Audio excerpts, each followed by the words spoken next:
হে জগতবাসী, আজ আমি শামীম আলী চিশতি আপনাদের সামনে আরও একটি আলোচনা নিয়ে হাজির হইলাম। সে আলোচনাটি হলো যে এই পৃথিবীর মানুষ যে কেউ ভাবতেছে কোরআন আছে, হাদিস আছে, এগুলা পড়ব এবং নবীর দুরূদ পাঠ করব, নামাজ পড়ব, রোজা করব, তো আবার গুরু ধরতে হবে কেন? আচ্ছা, তো আবার গুরু ধরতে হবে কেন? তাহলে কোরআন হাদিস পড়তে বলা হয়েছে, পড়েছি, কিন্তু কেন পড়তে বলা হয়েছে? কিছু বোঝার জন্যে, কিছু জানার জন্যে। তাহলে যারা বলে আমি কোরআন হাদিস পড়ব আর আমরা আল্লাহর ইবাদত করব, নামাজ পড়ব, রোজা করব, সুন্দর কথা, কিন্তু এখানে একটু অসুন্দর বিষয় রয়ে গেছে। সেটি হলো যে কোরআন পড়ার কথা বলা হয়েছে জানার জন্য, বোঝার জন্য, সেখানেই লেখা আছে সূরা ফাতাতে, সেখানেই লেখা আছে সূরা কাহাফের 17 নম্বর আয়াতে যে যারা আমার মুর্শিদ প্রাপ্ত হয়নি তারা সুপথে নেই, তারা সুপথ পাবে না, তাদের মুর্শিদ নেই যারা সুপথে নেই। এই কথা আল্লাহ সূরা কাহাফে বলেছেন। এবং সূরা ফাতার মধ্যে আল্লাহ বলেছেন, হে রাসূল, আপনার হাতে যারা হাত দিল তাদেরকে বলে দিন তাদের হাতের উপরে আমি আল্লাহর হাত আছে। হে জগতবাসী, এত সুন্দর কথা, কিন্তু এই কোরআন পড়ব, নামাজ পড়ব, রোজা রাখবো, এই তো চলবে, বাপ মার সেবা করব, শেষ? না বাবা, কোরআনের মধ্যেই বলা হয়েছে মুর্শিদ ধরতে হবে। দেখেন, এই কোরআনটা আমাদের পড়ে বুঝতে হয়। আরেকটা কোরআন আছে, সে আমাকে কথা বলে শোনাবে।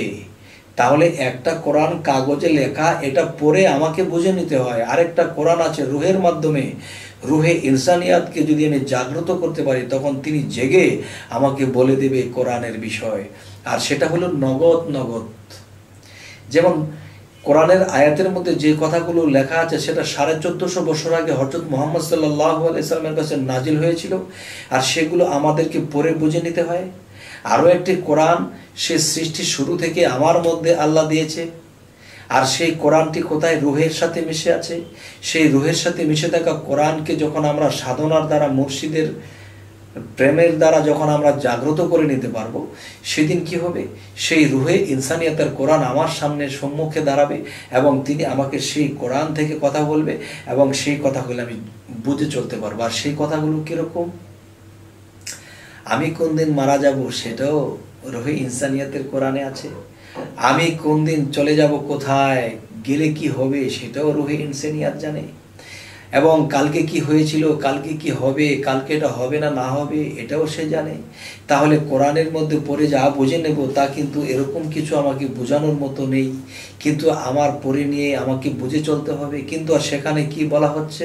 সেই কোরআন আমাকে নিজে কথা বলবে এবং আমাকে বুঝিয়ে দেবে কালকে এটা করো না, বিপদ হবে, সাথে কালকে এটা করো, ভালো হবে। হে জগতবাসী, তাহলে আমরা কাগজ কোরআনকে ধরেছি, আমরা সেই দেহ কোরআনকে পেয়েছি, আর সেই দেহ কোরআনের ভিতরে রুহে ইনসানিয়াত বাস করে, এবং সেই রুহে ইনসানিয়াতের সাথে যদি আমরা সম্পর্ক করে নিতে পারি তাহলে আমাদের ইহকাল ও পরকাল ধন্য হয়ে যাবে। হে জগতবাসী, আজকের এই কথাগুলোর আরেকটি বিষয় হলো যে কেউ যদি গুরু মুর্শিদ ধরেন, তাহলে গুরু মুর্শিদের কাছে যদি কেউ এরকম একটা ভান ধরে থাকেন যে গুরু মাটির দেহ নিয়ে, গুরু একটা মায়ের ঘরে জন্ম নিয়েছিল, আমিও মাটির দেহে গড়া, আমিও কিন্তু একটা মায়ের ঘরে জন্ম নিয়েছি, তাহলে গুরু যদি জ্ঞান থাকে, গুরু যদি কথা বলতে পারে, তাহলে আমারও জ্ঞান আছে, আমিও কথা বলতে পারি, তাহলে গুরুর থেকে আমি কম কিসে? একই তো। না বাবা, না, এরকম কখনোই ভাবা যাবে না। এখানে বিশাল ভুল হয়ে যাবে। কেননা পীরে আল্লাহ প্রাপ্ত বিষয় সত্য তত্ত্ববিধান পীরের কাছে। কেননা এই মুখ দিয়ে কখনো কখনো আল্লাহ কথা বলে, শুধু পীর দেহ নিয়ে কথা বলে না, এই মুখ দিয়ে কখনো কখনো আল্লাহ কথা বলে। যেমন একটা জজ কাছারির মধ্যে যদি যাওয়া হয় তখন দেখা যায় অনেক মানুষ বসে আছে, সে যদি যে কোনো একজন মানুষ যদি সেখান থেকে বলে ওঠে যে আমি তাকে ফাঁসির অর্ডার দিলাম বা আমি তাকে জেল জরিমানা নিলাম, হবে না যতক্ষণ পর্যন্ত জজ সাহেব না বলতেছে, অর্ডার না করতেছে। তাহলে বোঝা গেল কি যে তিনির মধ্যে একটা বিশাল ক্ষমতা কাজ করতেছে। সে হাতুড়ে 3টা বাড়ি দিয়ে যদি বলে যে হ্যাঁ তাকে ফাঁসির কাস্টে নেওয়া হোক বা তাকে জেল জরিমানা করা হোক, তখনই কিন্তু কার্যকর হবে। তেমনি করে যে একজন পীর, দেখবেন যে আপনি মাটির দেহে গড়া একজন মানুষ, আপনি একজন জ্ঞানী ব্যক্তি, আপনারও জ্ঞান আছে, পীরেরও জ্ঞান আছে। না বাবা, এরকম কোনোদিন ভাববেন না। পীরের কাছে পীরের সাথে সংযুক্ত আছে কার? আল্লাহর। একজন কামেল পীরের সংযুক্ত আল্লাহর সাথে, তখন কখনো কখনো সেই মুর্শিদের মুখ দিয়ে, পীরের মুখ দিয়ে আল্লাহ কথা বলবে। আর যখন এই কথাটা কার্যকর হয়ে যাবে, তখন সেই কথাটা দুনিয়াবি ফলবে, আখেরাতে ফলবে। তবে আরেকটা কথা আমি শামীম আলী চিশতি বলি, যদি কেউ গুরু ধরেন, তাহলে গুরুকে কখনো সাধারণ মানুষের মতো ভাববেন না, ভাবতে হবে তিনি অসাধারণ। আমি যেদিন গুরুর হাত দিয়েছি, তখন মনে করতো রাসূলের হাতে হাত দিয়েছি। আর যেদিন আমি রাসূলের হাতে হাত দিলাম, মনে করতে হবে যে আমি রাসূলের হাতে হাত দিলাম। হে জগতবাসী, এই জিনিসটা মনে করতে হবে যে হ্যাঁ, আমি খোদার হাতে হাত দিয়েছি। আমার সামনে গুরু বসে নেই, রাসূল বসে আছে, রাসূল বসে নেই, খোদা বসে আছে। এমন একটা ভাবের জগতে থাকতে হবে। কেননা রাসূল কি বলেছে, আর রাসূলকে আল্লাহ কি বলেছে? হে রাসূল, আপনার হাত আমার হাত। আর রাসূল বলেছে বেলায়েতের যুগে কামেল পীর আউলিয়ার হাতে আমি রাসূলের হাত, আর আমি রাসূলের হাতে আল্লাহর হাত। হে জগতবাসী, তাহলে আমি যদি পীরকে একটা আঘাত করি, তাহলে রাসূলকে আঘাত করা হবে। আর যদি রাসূলকে আঘাত করি, তাহলে আল্লাহকে আঘাত করা হবে। আমি যদি পীরকে মানি, পীরকে যদি আমি ভক্তি করি, পীরকে যদি আমি আমার অন্তরস্থ থেকে ভালোবাসি, তখন সেটা রাসূলকে করা হবে।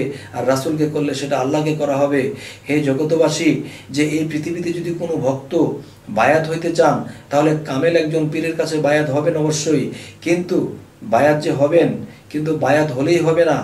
মনে করতে হবে যে আমার পীরের কাছে আমি একটা শিশু, আমি অজ্ঞান, আমি কিছু বুঝি না।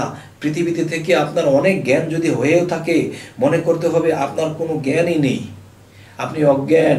যখন আপনার এই খাতাটা, আপনার হৃদয়ের খাতাটা, জ্ঞানের খাতাটা যখন খালি রাখতে পারবেন, তখন সেই খালি জায়গায় কিছু লেখা যাবে। আর যদি লেখার উপর দিয়ে কিছু লেখা হয়, তখন কিন্তু কোনো লেখাই কাজে আসবে না, দুটোটা লেখাই বাদ হয়ে যাবে।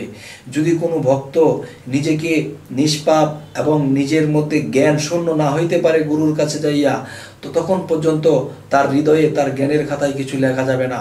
কেননা যদি ভক্ত মনে করে আমিও কিছু জানি, আমিও কিছু বুঝি, তখন গুরু যখন কিছু একটা বলবে, তখন তার সেই লেখার উপর দিয়ে যখন লেখা লিখবে, না বুঝবে নিজের লেখা, না বুঝবে গুরুর লেখা। তাই সাদা কাগজের মধ্যে লিখতে হয়। তাই গুরুর কাছে যাওয়ার পরে একজন মানুষ অনেক জ্ঞান থাকার পরেও সমস্ত জ্ঞান পিছনে নিয়ে যান, সামনে আপনি হয়ে যান কি নিষ্পাপ, এবং আপনি সামনে হয়ে যান শিশুর মতো, অজ্ঞানী হয়ে যান। তখন গুরু যখন আপনার খাতাটাকে সাদা দেখবে, তখন সেই সাদা জায়গার মধ্যে কিছু লিখে দেবে। সারা জীবন যে আপনি কত কিছু লিখেছেন, এই লেখায় কোনো কাজে আসবে না। গুরু যেই লেখাটা লিখে দিল, এই জিনিসটা যখন আপনি মানবেন এবং করবেন, ইনশাল্লাহ একদিন আপনি আউলিয়া হবেন ইনশাআল্লাহ। আল্লাহ বলেছে যে আমি কখনো কখনো গুরুর হাত দিয়ে লিখি, আমি কখনো কখনো মুর্শিদের মুখ দিয়ে কথা বলি। হে জগতবাসী, আজকের এই কথাগুলো আমি আপনাদেরকে হাত জোর করে বলছি। যদি কেউ পৃথিবীর থেকে মুক্তি চান, পৃথিবী থেকে কেউ আউলিয়া হতে চান, পৃথিবীতে আপনারা কেউ ওরকম আল্লাহর সাথে মিশতে চান, তাহলে এই ভক্তির মূল্য দিয়ে আপনারা আমার এই কথাটা নেবেন যে গুরুর কাছে গেলে তখন সেই গুরুর কাছে যাওয়ার সাথে সাথে আপনারা শিশুর মতো হয়ে যাবেন, অজ্ঞানীর মতো হয়ে যাবেন, এবং তাকে ভক্তির সাথে থাকবেন। তখন দেখবেন তার থেকে যখন সুদৃষ্টি আসবে, তখন আপনি বুঝতেই পারবেন না আপনার মধ্যে যে কি এসে গেছে, কি পেয়ে গেলেন। হে জগতবাসী, আজ এই কথাগুলো বলার উদ্দেশ্য হলো, এই পৃথিবীতে অনেক মানুষই আছে গুরুর কাছে যায়, এমন কিছু কথা বলে, এমন কিছু উচ্চ গলায় কথা বলে যে গুরুকে টকিং করে, যে আমি কম বুঝি নাকি, গুরু ধরছি বলে কি আমি কি অজ্ঞানী হয়ে গেছি নাকি। তখন গুরুকে অনেক টকিং করতে থাকে, তখন আল্লাহ বেজার হয়। গুরু হয়তো হেসে উড়িয়ে দেয়, কিন্তু আল্লাহ বেজার হয়। তখন আর জীবনে এই আত্মার মুক্তির ভাও হয় না, তখন আমার তলে পড়ে যেতে হয়। হে জগতবাসী, আজ এই কথাগুলো বলার এই উদ্দেশ্য ছিল। তবে আরেকটি কথা, আমাদের এই চ্যানেলের কথা যদি আপনাদের ভালো লাগে, তাহলে সাবস্ক্রাইব করুন। পিছনে আমাদের ভিডিওগুলো যা দেওয়া হবে সমস্ত আপনাদের সামনে উপস্থিত হবে। তো আজ এই বলেই রাখছি, সকলেই ভালো থাকবেন। আল্লাহ হাফেজ।